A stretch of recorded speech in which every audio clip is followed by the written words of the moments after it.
Ma'am, I've worked this desk for 8 years, and let me tell you, I know exactly what kind of people book the presidential suite, and it's not people like you.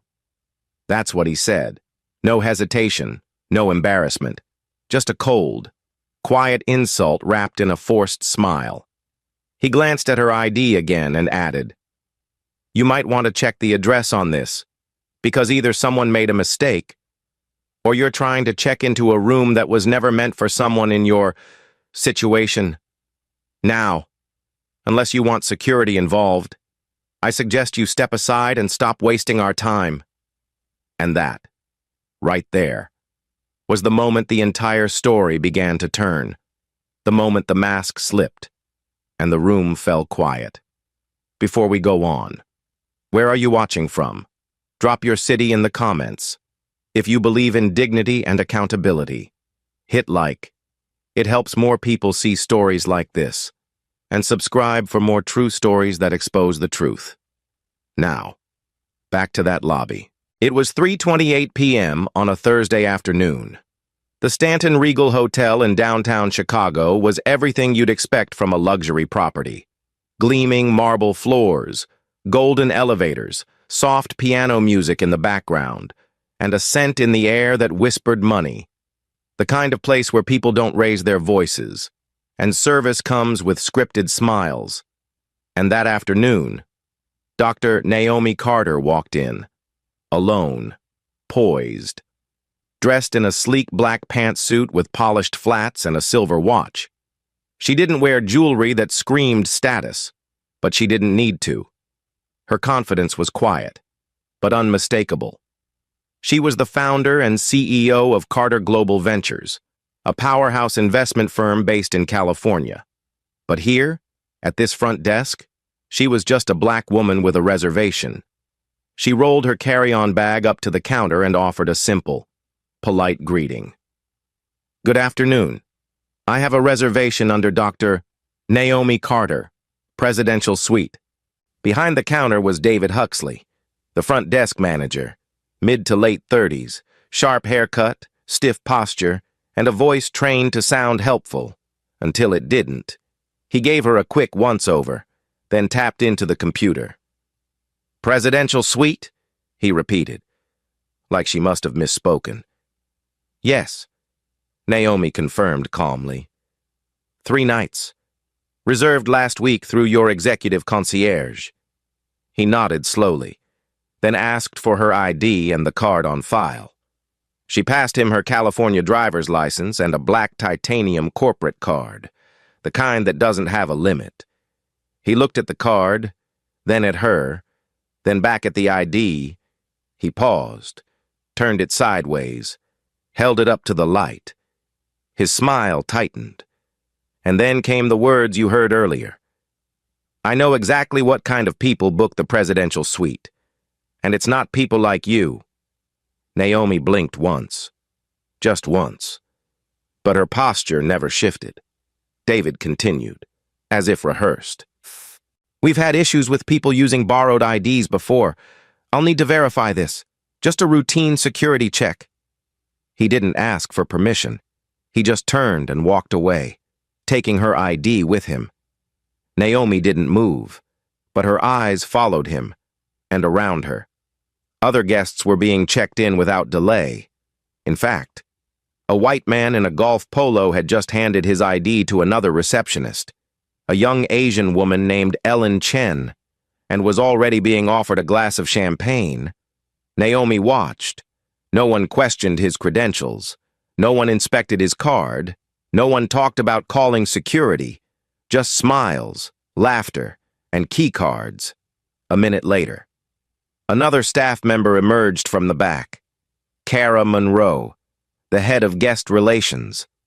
Blonde hair pulled tight, expensive shoes, voice soft but clipped. "Hi, I'm Cara.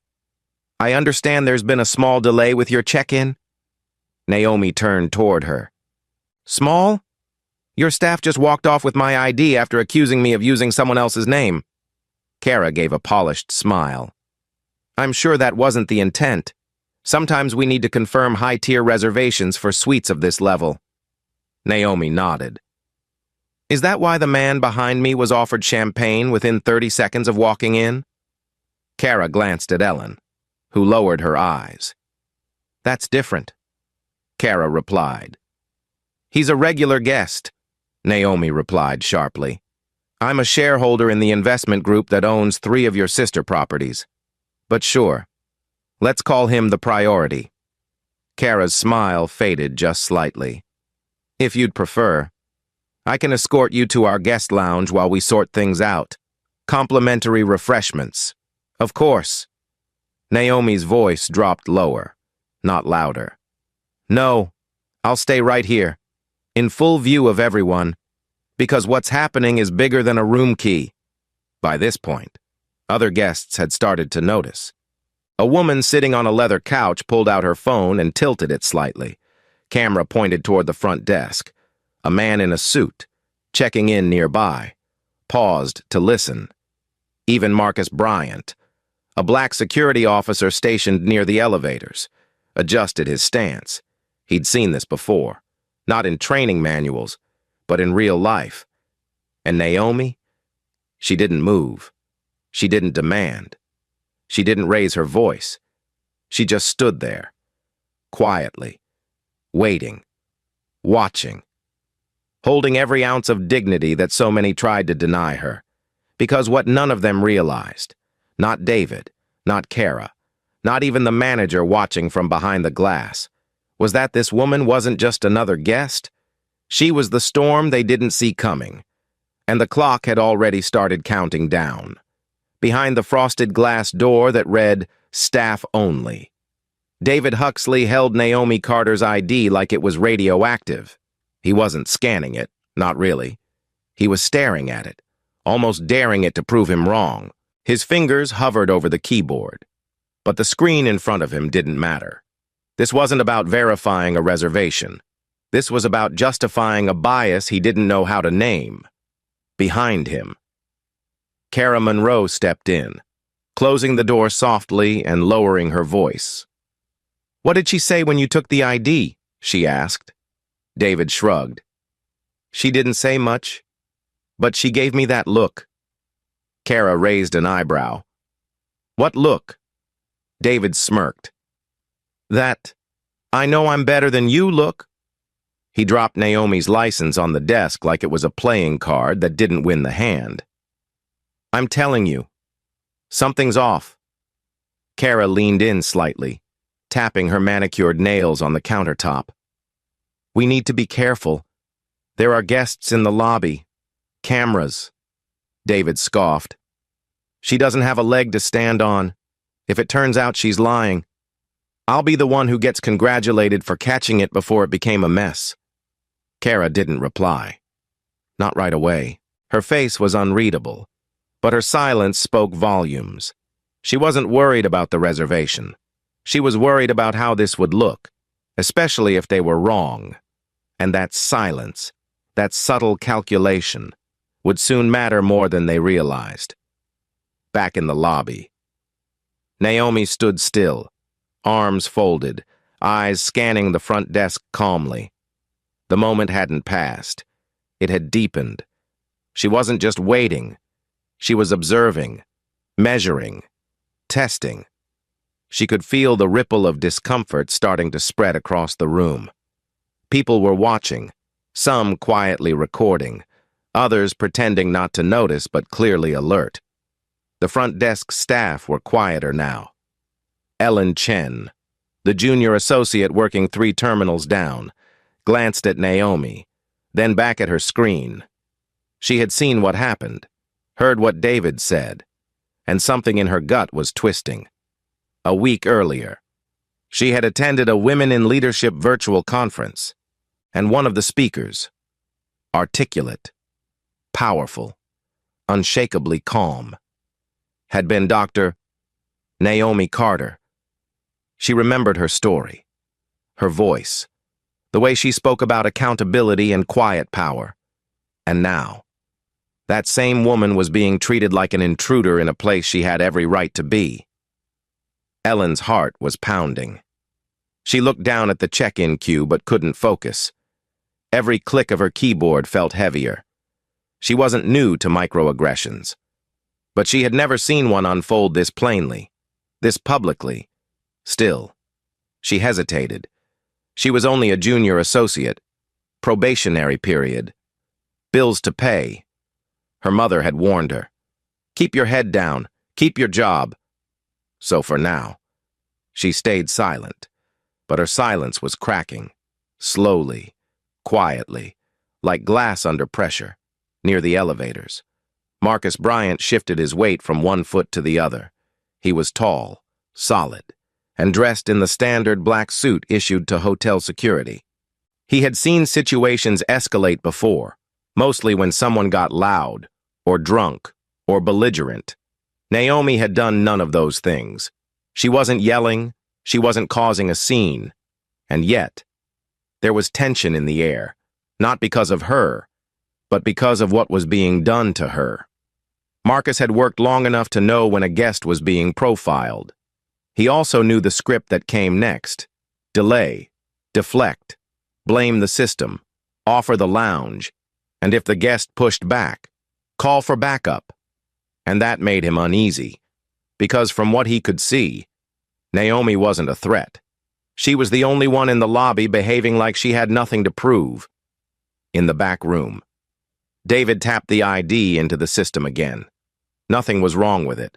That much he knew. The address matched. The license wasn't expired. The corporate card had cleared. But still, something about her irritated him. He wasn't used to being questioned, and Naomi hadn't said anything rude.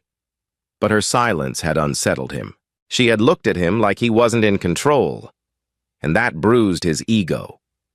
Kara stood behind him, arms folded, staring at the ID like it was a test she couldn't pass.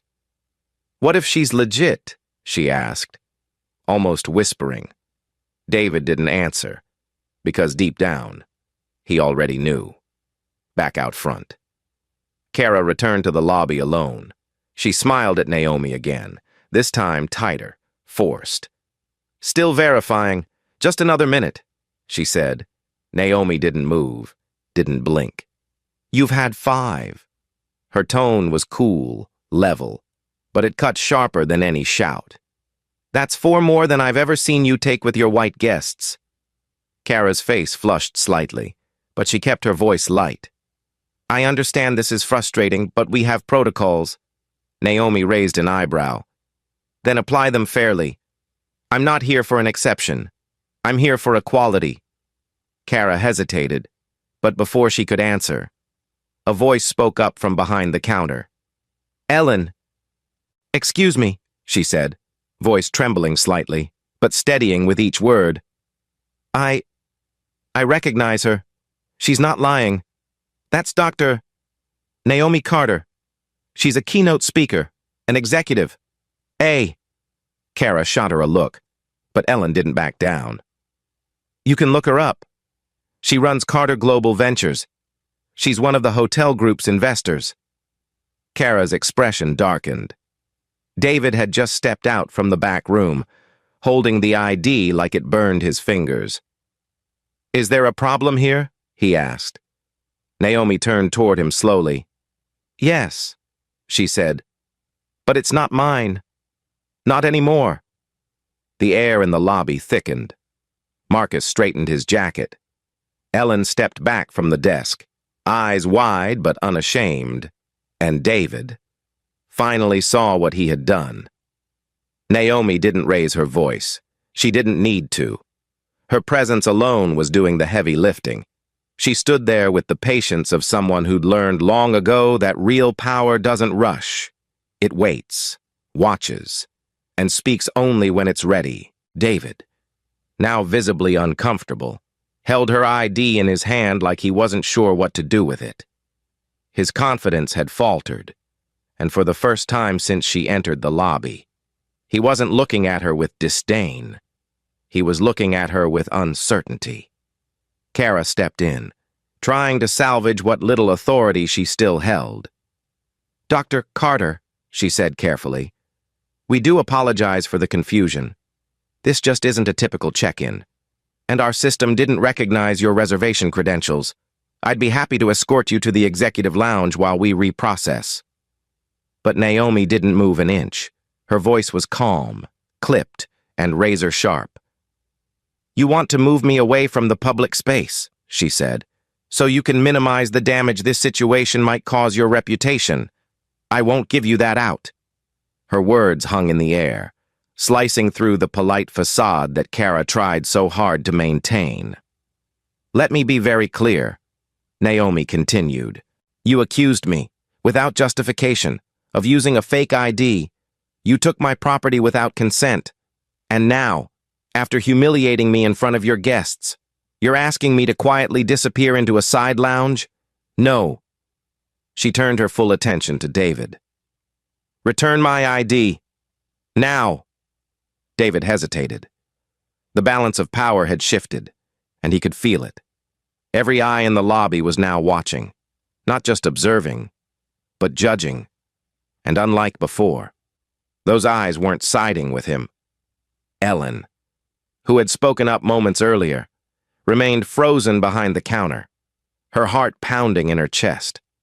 She'd stepped into something bigger than she expected, and she knew there would be consequences. But for the first time in her short career, she didn't care, because deep down, she knew what she did was right. And when Naomi glanced at her, just briefly, there was a silent thank you in that look.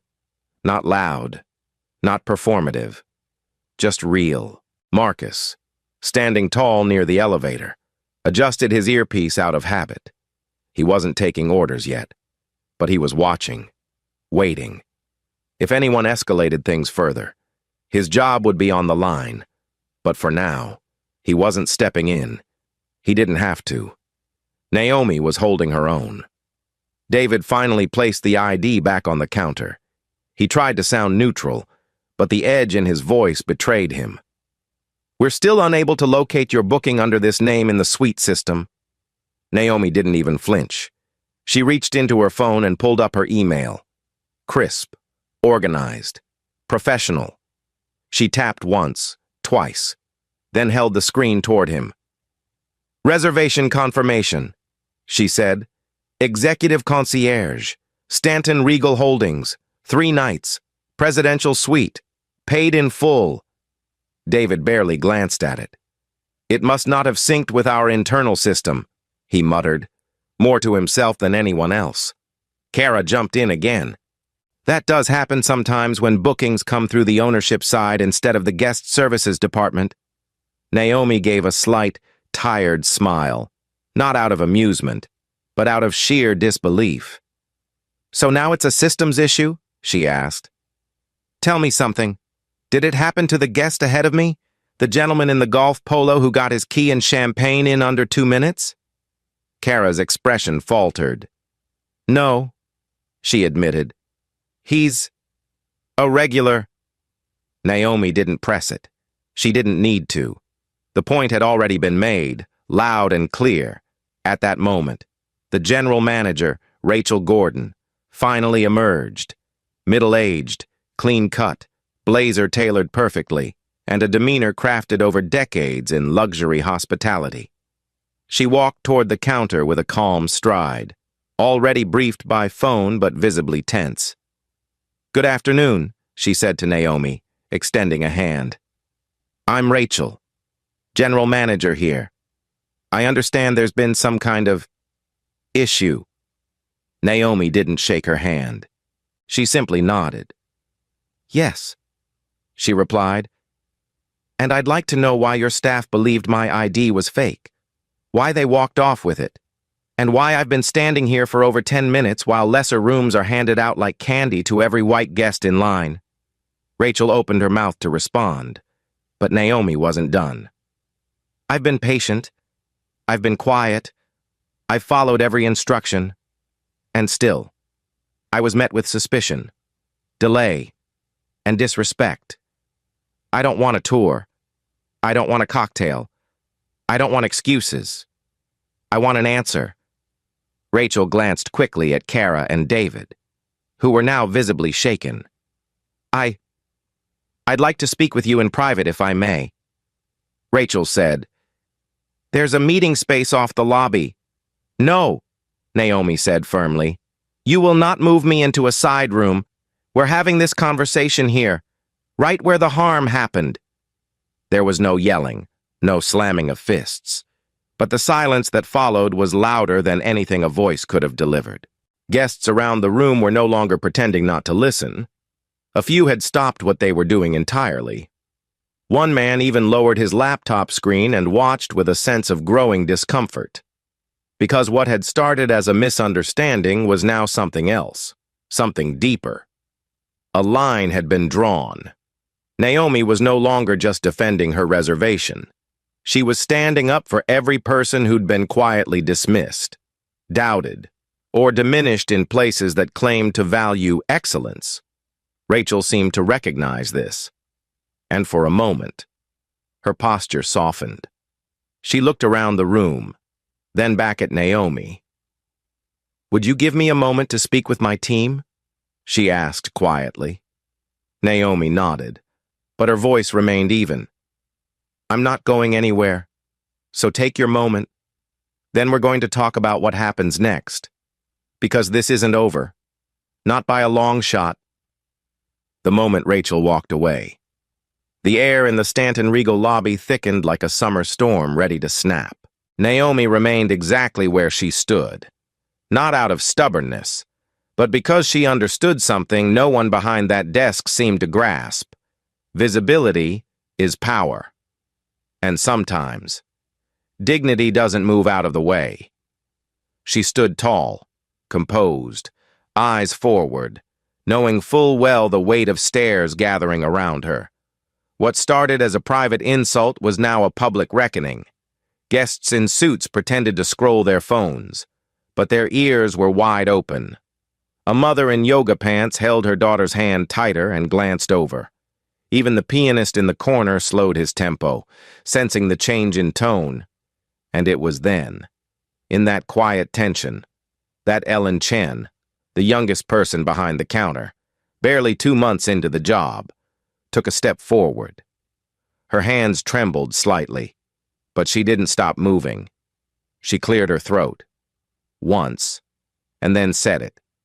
Not loudly, but clearly enough to slice through the hum of soft jazz and discomfort. I know who she is, Ellen said. Her voice cracked on the first word, but steadied as she continued. That's Dr. Naomi Carter. She's the CEO of Carter Global Ventures. I watched her keynote last month. Women in Leadership. She's not lying. That ID is real. She belongs here. For a split second, time stopped. No one moved. David Huxley, standing behind the desk, turned toward Ellen as if she'd cursed in church. Excuse me, he said, low and sharp. Kara, who had just rejoined the group after a hushed conversation with Rachel, snapped her head in Ellen's direction. That's not your place, she said coldly.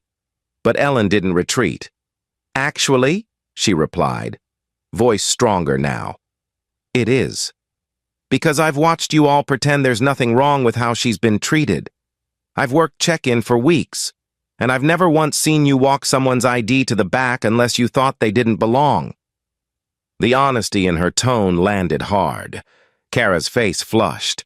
David clenched his jaw.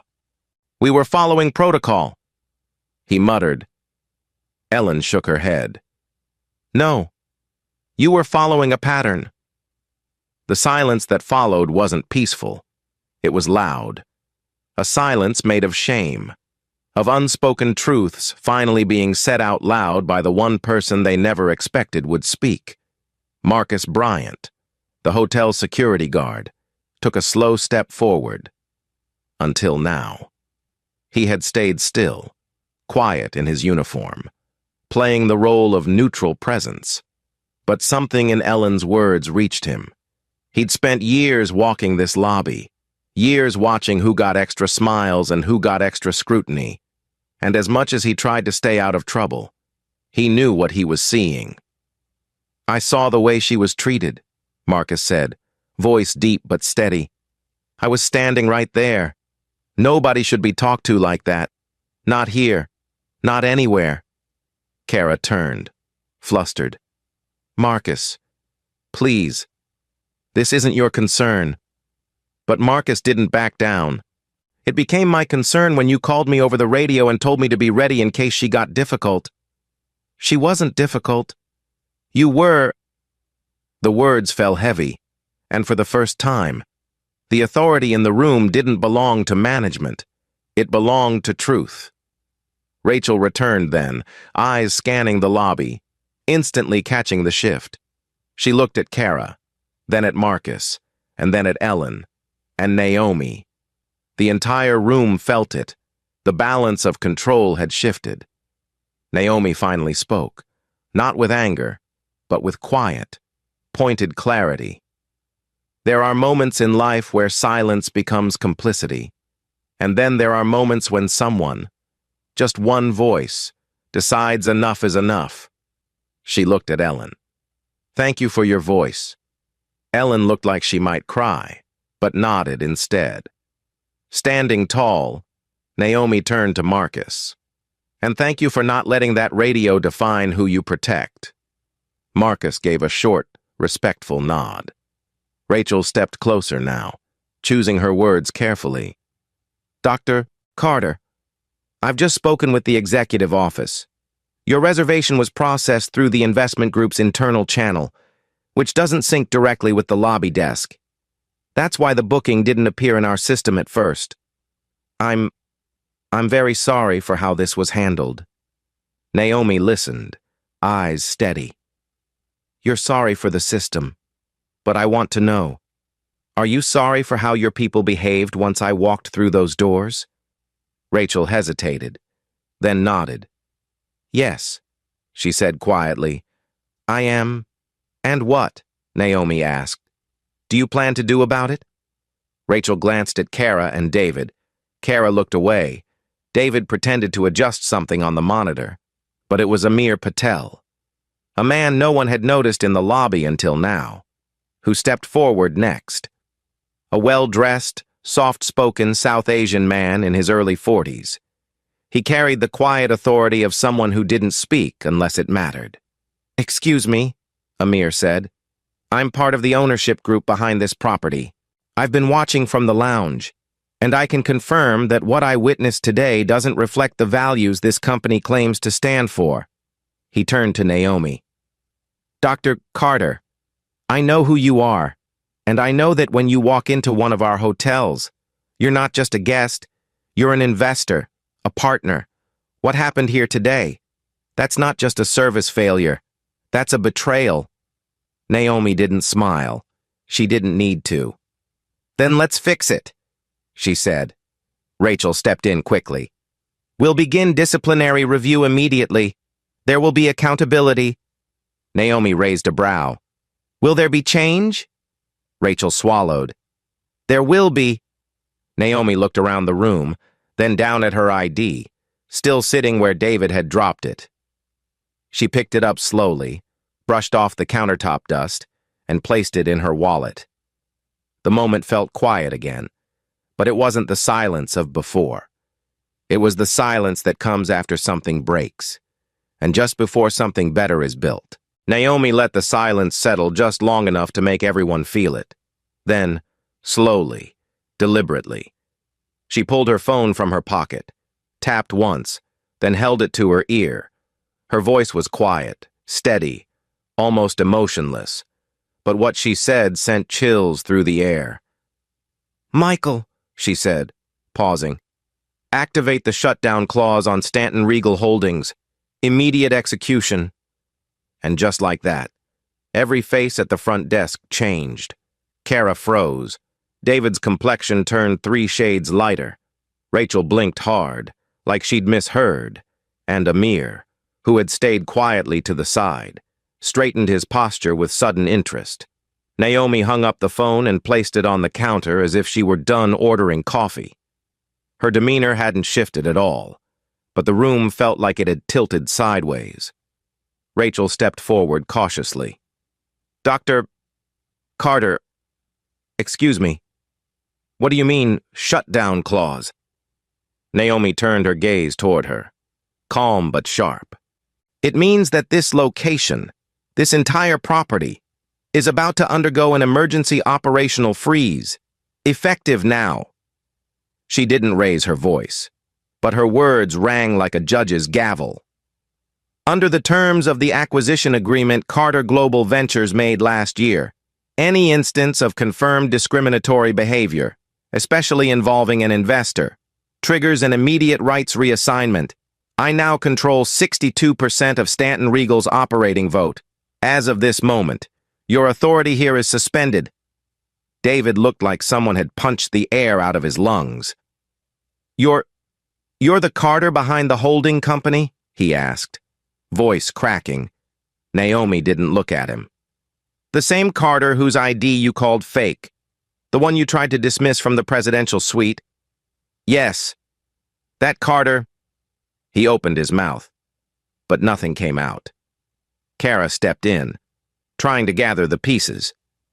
Dr. Carter, please, there's no need to escalate things this far. We can handle this with an internal review. The staff will be retrained. We'll update our bias protocols. Naomi cut in, voice firm but not loud. Retraining does not erase what happened. This isn't just about you, or him, or the system you're both so comfortable hiding behind. This is about the hundreds of people like me who walk into places like this and are treated as threats instead of clients. Kara looked around, visibly shrinking under the weight of her own reflection. She no longer sounded confident. She sounded small. We didn't mean to offend anyone, she whispered. Naomi turned toward her and said, slowly, you didn't mean to get caught. At that moment, the lobby doors opened, and a man in a navy blue suit entered, crisp tie, briefcase in hand, moving with purpose. Michael Reed, he said, introducing himself as he approached Naomi. Legal counsel, Carter Global. He opened the briefcase and pulled out a thin leather folder, placing it on the counter in front of Rachel. Inside is the notice of temporary suspension of operations for Stanton Regal Chicago, pending a full-scale equity and compliance audit. Dr. Carter's authority under the equity restructuring clause takes immediate effect. Rachel opened the folder, scanned the papers, and slowly set it down, her face draining of color. This can't be happening, she murmured. Michael replied plainly. It is. Kara turned to Rachel. You knew they had controlling interest? Rachel nodded stiffly. I didn't know it was her. Naomi spoke up, still cool and measured. You never thought it could be someone like me, and that's the real problem. By now, the guests in the lobby were no longer pretending not to listen. Phones were out. Video was rolling. A hotel that prided itself on controlled image and elite service had just become the stage for a corporate reckoning, and no one could stop it. Amir Patel stepped forward again. Dr. Carter, he said respectfully, on behalf of the ownership board, I want to say clearly, we support your decision. We failed to uphold the standards we promised. We stand with your leadership, and we'll support this transition fully. Naomi nodded once. It wasn't vindictive. It was business. Thank you. Mr. Patel, please have your team begin the public notification process. I'll have my office draft the internal statement for staff and guests. Rachel finally broke the spell of stunned silence. What about the employees? She asked. The ones who weren't involved? Naomi didn't hesitate. They will be evaluated fairly, but the individuals responsible, and those who stood by silently, will face consequences. Silence in the face of injustice is not neutrality. It's participation. David looked up then, almost pleading. You're going to fire me over a misunderstanding? Naomi looked him in the eye, her expression completely unreadable. I'm going to fire you for being exactly who you revealed yourself to be the moment you looked at my ID and decided it wasn't good enough. Kara opened her mouth, but then closed it again, realizing no apology would come close to repairing what she'd broken.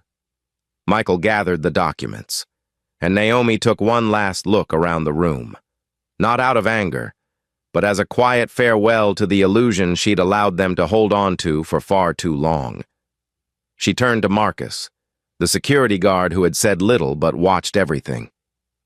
"Thank you for staying still," she said simply. "You didn't escalate. You didn't enable. You let the truth breathe." Marcus nodded, visibly moved. "I've seen things like this before," he said, "but never seen one end like this." Naomi gave him a look that was soft, almost maternal. "That's because most of them don't.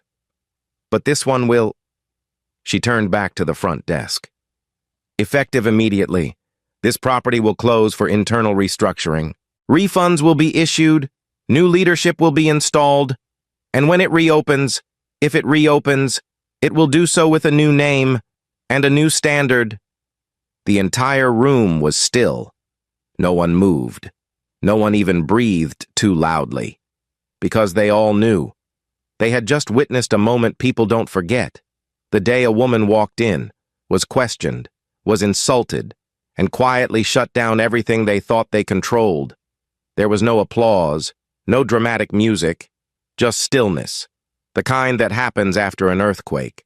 When the dust is still floating but everything underneath has already shifted, Naomi stood at the center of it, not triumphant, but resolute. She didn't need to gloat. She didn't even look angry. That was what made the moment land so much harder. The power in her calm.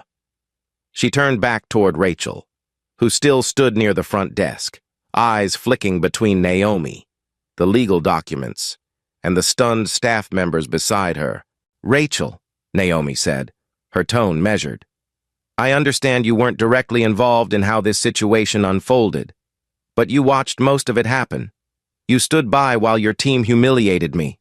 You saw it, and you chose silence. I want to be clear. Silence is a decision, and in leadership, silence speaks louder than action." Rachel swallowed, nodded slightly. "I accept that," she said. "I failed." Naomi gave no comfort, no reassurance, only the truth. "Your suspension is effective immediately," she said. "You'll receive formal notice by the end of the day. A transitional manager will be assigned within the hour." Rachel didn't argue. She simply stepped back, folded her hands in front of her, and lowered her gaze. Her career didn't end in screams. It ended in realization. Next was Kara. She stood rigid, her hands clenched behind her back like a student waiting for punishment. But Naomi didn't deliver punishment. She delivered precision. "Kara Monroe," Naomi said evenly, "you orchestrated every excuse that followed the initial insult. You offered to move me out of sight. You gaslit, redirected, and downplayed what your team did. And when one of your own tried to speak truth, you tried to silence her." Kara opened her mouth, but Naomi raised one hand, just a finger. "Don't," she said softly. "Don't waste our time with a rehearsed apology." Kara's face tightened, and for a moment, the mask cracked. "You don't know what it's like," she snapped, unable to stop herself. "Trying to keep everyone calm, protect the image of the hotel." Naomi cut in. "You weren't protecting the image. You were protecting the lie." Kara's breath caught. She looked at Amir for help, but he gave her nothing, just a cool glance that said he agreed with everything Naomi had just said. "You're terminated effective immediately." Naomi continued. "Security will escort you to retrieve your things. Your employment history will reflect cause." Kara looked down, jaw tight, and stepped aside without another word.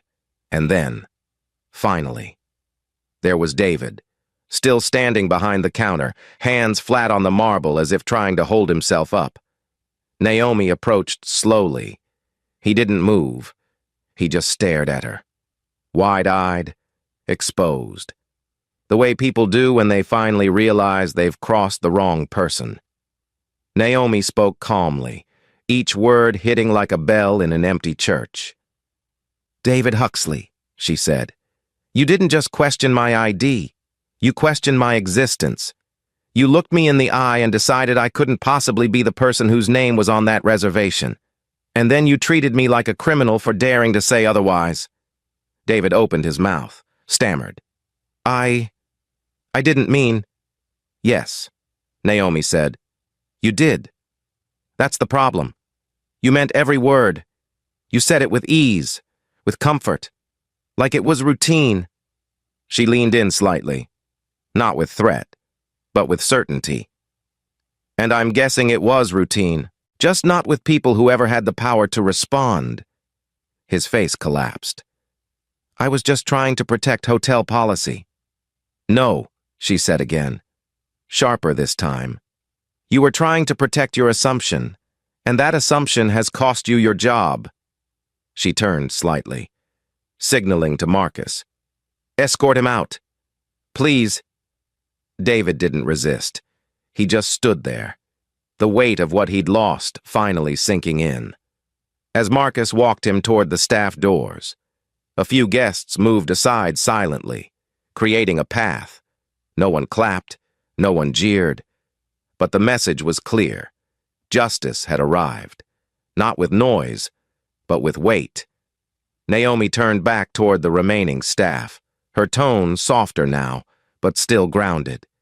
"To everyone else who works here, you're not all responsible for what happened, but each of you saw it, heard it, felt it, and in that moment, you made a choice.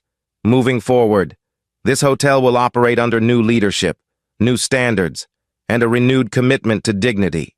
Those who want to stay are welcome, but only if you're ready to unlearn what you've been taught to accept." A murmur rippled through the team. Some nodded, a few looked away, but no one objected. Naomi turned to Ellen then, still behind the desk, standing with her spine straight and her heart in her throat. "You," Naomi said, "took a risk. You spoke up when no one else would, and because of that, people listened. You didn't just help me. You changed the outcome." Ellen blinked fast, swallowing a wave of emotion. I couldn't stay quiet," she said. Naomi smiled, small and honest. "That's how every movement starts." From there, Naomi gave brief instructions to Michael, her legal counsel, and to Amir, who was already coordinating with the corporate office. The hotel would close for 72 hours to conduct a full review, reissue contracts, and release a formal public statement. All current bookings would be transferred to nearby partner hotels, at no cost. Guests who had witnessed the incident were offered full refunds, no NDAs, no silence payments. Naomi didn't want to sweep it under the rug. She wanted the stain left visible, so it could be remembered, so it wouldn't happen again. And just before she turned to leave, she paused, looked around the lobby, once a polished, pristine space, now cracked wide open with truth. Then she spoke one final time, her voice low but firm. "Let this be a reminder, to every business, every gatekeeper, every person who carries a clipboard and a smile. If your definition of professional only fits one type of face, you're not protecting standards, you're protecting bias, and eventually, someone will hold you accountable for it." With that, she walked out. No drama, no celebration, just dignity, wrapped in quiet fire. 3 days later, the Stanton Regal Hotel reopened its doors, but it didn't feel like the same place. The gold lettering had been removed from the glass. The oversized paintings of European estates that once lined the lobby walls were gone. The air was quieter, humbler. What remained was structure, marble, columns, light, and something else, accountability. That morning, Naomi Carter stood near the center of the newly restored lobby, not as a guest, not even as a CEO, but as a woman who had turned humiliation into reform. Cameras had gathered at a respectful distance, reporters whispered, Guests watched from behind coffee cups and check-in kiosks. And the staff, newly briefed, cautiously hopeful, stood off to the side, waiting to hear from the person who had nearly shut the place down, and now held its future in her hands. Naomi wore navy, clean and classic, her posture straight, her hands folded calmly in front of her.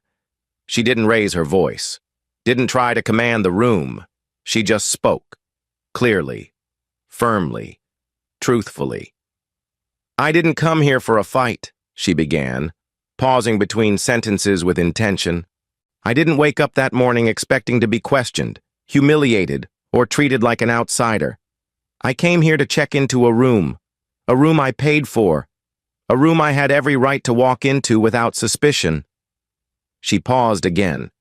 Her tone wasn't angry, it was honest, and that's what made people lean in. "But what I experienced wasn't just a mistake. It wasn't just about an ID. It was about perception, about who we think belongs where, and who we silently agree does not." Her eyes scanned the crowd. No one looked away. "This place," she continued, "like so many others, had created a culture that defined professionalism by skin tone, trustworthiness by clothing, and status by how someone looks. And when that culture was exposed, not by protest, not by shouting, but by stillness, it crumbled." She looked to the side, where Ellen Chen stood in the back, now promoted to front office coordinator. "But something else rose in its place," Naomi said. "Someone spoke up, and others stopped pretending not to see. And because of that, we get to build something better." She took a slow breath, then stepped slightly forward, eyes now on the staff. "Let me be clear," she said, her tone lowering just slightly, but with unmistakable weight. "Moving forward, this hotel, and every property under this brand, will operate under a new standard, not just in service, but in spirit. We will no longer prioritize comfort over truth. We will no longer trade discretion for discrimination. And we will no longer accept silence as neutrality. Not here. Not under my name." A ripple moved through the room.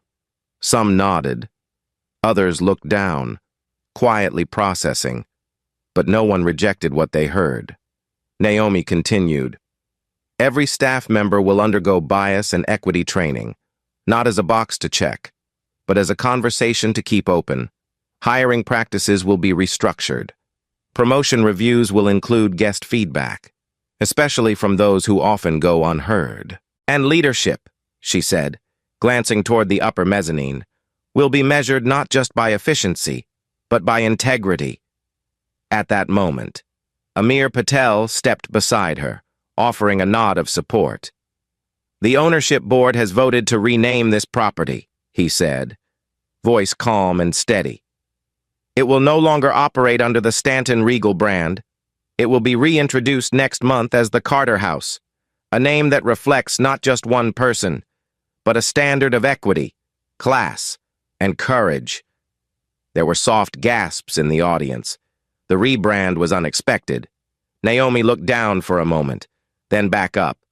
"I didn't ask for that," she said quietly, "but I accept it, not for my name, but for what I want it to stand for." She paused once more, then added, with care, "This is not about me. This is about every person who's ever been made to feel like they didn't belong in a place they earned the right to be.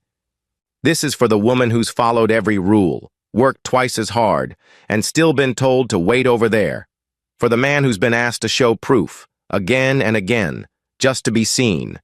This is for the guest who was never offered the champagne, never offered the smile, never offered the benefit of the doubt." She stepped back then, allowing the words to settle like dust after a quiet storm. The crowd didn't erupt into applause.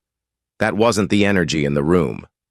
What filled the space was something heavier, something more honest, reflection, and beneath that, something else, respect. Because Naomi hadn't just corrected an injustice, She'd reset the tone for what excellence truly meant. She hadn't come for revenge. She had come to build a new foundation. Right on top of the cracks they thought no one would notice. And as she turned to leave, her final words rang not as a threat, but as a promise. "Let this be the beginning," she said. "Not of a brand, not of a building, but of a better way to see each other, a better way to listen, and a better way to lead." With that, she nodded to the staff, gave a small smile to Ellen, and walked through the revolving doors, not out of the spotlight, but into legacy. And for the first time in a long time, the hotel didn't just look expensive, it felt honest. If this story moved you, if it made you think or feel something real, like, share, subscribe, and thank you for watching.